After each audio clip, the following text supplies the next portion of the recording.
Assalamualaikum warahmatullahi wabarakatuh. Halo sahabat Detik Alam. Jadi hari ini kita mau ngobrol-ngobrol tentang pengalaman tim Detik Alam naik gunung. Sebelum itu kita kenalan dulu nih. Dari siapa? Gua. Oke. Halo sahabat di kalam. Kenalin, nama gua Zaid Amiza. Nah, di sini di tim ini Detik Alam, gua sebagai kameramen. Nah, di samping gua ini ada rekan gua. Halo sahabat Detik Alam, kenalin nama gue Don Nugraha. Gue biasa kalau di tim Detik Alam kalau lagi trekking bawa perlengkapan logistik ya, terutama air. Nah, terus gimana nih jadi pengalaman lu? Menurut lu gunung mana yang paling eksotik, berkesan? Dari John dulu, John. Kalau gua sih di Gunung Salak ya. Gunung Salak. Kalau Doni? Kalau dari gue sih Gunung Gede Pangrango ya. Nah, gimana sih cerita eksotiknya masing-masing gunung itu dari Doni dulu? Kalau menurut gue sih ya, pertama kali gue waktu sebelum ke Gede itu kan gue pernah ke Gunung Burangrang, pernah ke Gunung Salak. Di situ gue nggak pernah ngerasain hal yang pas di Gede Pangrango itu kan. Jadi pas di Gede Pangrango itu beda banget gitu. Pas di Gede Pangrango pertama kali gue ngedaki itu dari bawah itu ada seekor gagak kan pas lagi baru naik gitu. Tapi yang gue heran, kenapa tuh seekor gagak itu nggak bunyi? Setahu gue kan di alam itu kan bunyi, Ya, kicau-kicau gitu, iya. Ini nggak bunyi dan dia juga ngikutinnya dalam langkah gitu. Terus dikit-dikit dan tiba-tiba udah di depan. Biasanya kan kalau gagak itu kan terbang, terus jauh lah terbang. Ini Normal enggak. lah, normal Iya burung. normal. Nah terus gue juga ngerasa aneh aja gitu kan. Semakin gue habis diikutin seekor gagak gitu kan, gue ngeliat dari kejauhan tuh ada sosok makhluk-makhluk yang penghuni gunung lah. Ngeliatin juga dari kejauhan, semakin ke atas tuh semakin ya istilahnya mencekam lah. Tapi gua anggap itu biasa aja lah, ya udah normal gitu kan. Gua nggak pikirin apa-apa udah itu. Kalau dari gue sih itu paling kalau di Gunung Gede. Kalau lu, John? Kalau dari gua eksotiknya tuh di Gunung Salak itu pas gua waktu itu nanjak sama tim. Nah, kan pada waktu itu juga kebetulan ada pesertanya itu nggak jauh-jauh adalah temen gua sendiri. Nah, pas gue jalan sama temen gua ke puncak, dan yang lain itu pada di camp. Gue buat nganter si peserta ini, temen gue ini, ke puncak karena dia penasaran sama puncak Salak kan gitu. Iya. Nah, ya udah tuh gue anter ke atas. Nah, gue denger suara di samping trek itu kayak gitu, kayak ular. Ternyata Di semak-semak. nah, iya betul. Ternyata di samping trek itu bener ular. Itu ngikutin lu dari bawah. Enggak, pas ngikutin itu dari pos 4 ke atas. Sampai Sebelumnya ke puncak. enggak sampai puncak, sampai pos 6. Oh, Itu gue dengar suaranya itu. Nah, kan gue jalan, dia tetap ngikutin nih. Tapi pas gue break, itu ular itu nggak ada suaranya, sunyi aja. Ada suara burung, suara ini. Nah, pas gue jalan lagi ke arah puncak, itu kabut pekat kan. Nah, gue break pakai jas hujan semua segala. Kan habis kabut selesai, gue tungguin sebentar. Udah, akhirnya gue lanjut jalan sama temen gue ini. Ya udah, jalan-jalan lagi, itu masih ngikutin tuh. Iya. Di samping sebelah kanan. Nah, di situ ya udah, gua anggap apapun, karena kan gua nggak mau temen gua ini kepikiran yang macam-macam lah. Iya. Terus gua nggak kasih tahu itu ada ini juga, ada ular atau apa. Ya gua kasih tahu, udah gua ajak ngobrol aja biar nggak kepikiran lah gitu. tapi dia denger. Nggak Dia ada ngomong. nggak denger, Nggak denger. karena dia di depan. Tadinya gue di depan, cuman dia agak kayak Semangat. semangat ke puncak gitu. Iya. Udah, dia di depan. Ya udah, Pak, depan ya udah mungkin kalau di Salak itu Terus eksotiknya. menurut lu kenapa itu bisa eksotik bagi lu?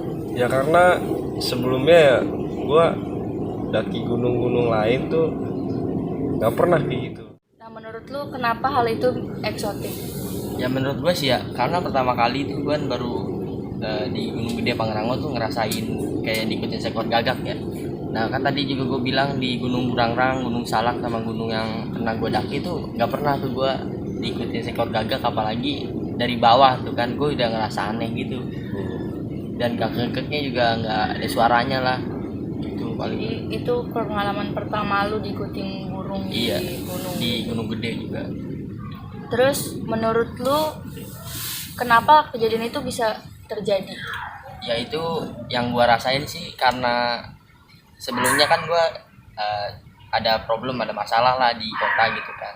Nah tanpa gue sadari ternyata masalah itu masih gua berlarut-larut gua bawa gitu kan ke alam gitu kan. Sampai ke gunung. Iya sampai ke gunung kan, seharusnya kan kalau misalkan ada masalah ya udahlah nggak usah dipikirin gitu kan.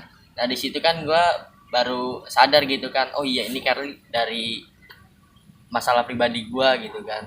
Dan gue juga kayak ya udahlah, akhirnya gue di situ nggak coba have fun untuk gitu. iya nggak have fun. Seharusnya kan di gunung kan have fun gitu kan.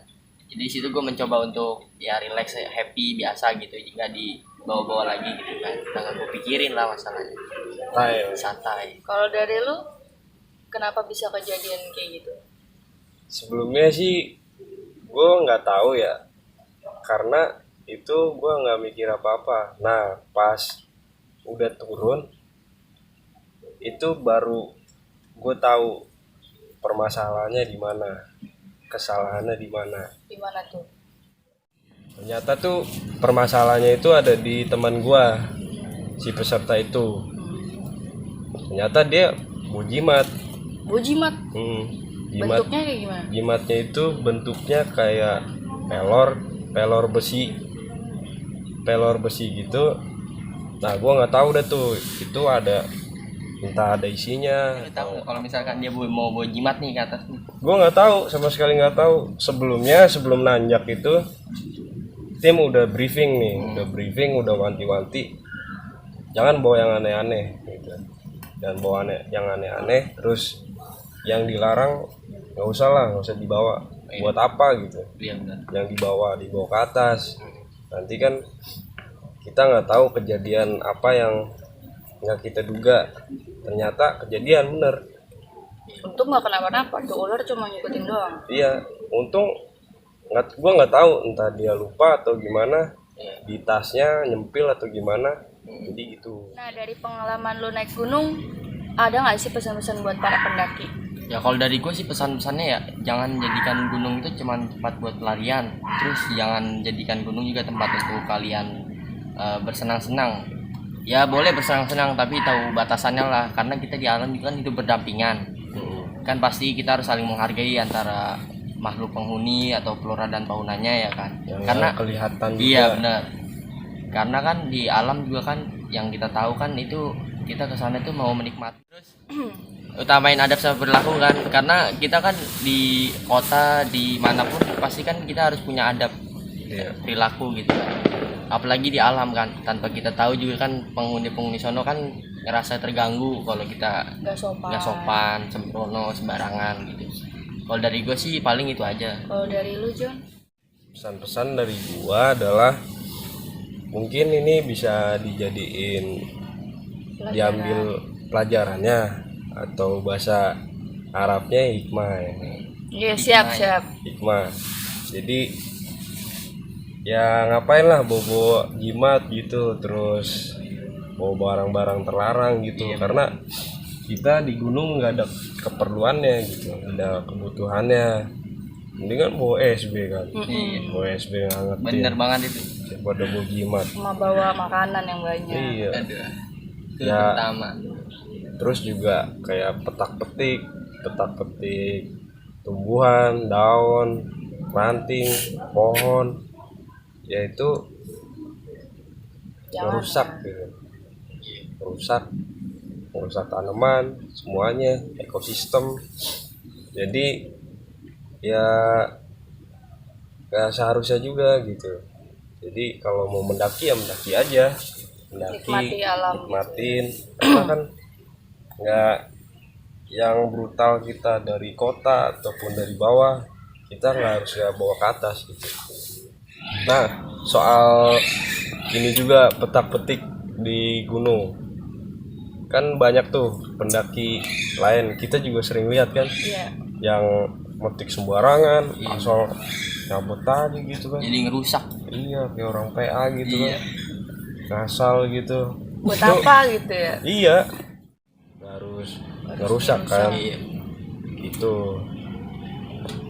Nah, jadi dari pengalaman tim Detik Alam bisa diambil pelajarannya bahwa gunung itu bukan buat tempat bunuh diri, bukan buat tempat pelarian, bukan tempat buat ngerusak. Gunung udah indah gitu, tapi kalau kalian rusak, jadinya kita nggak bisa menikmati keindahan yang.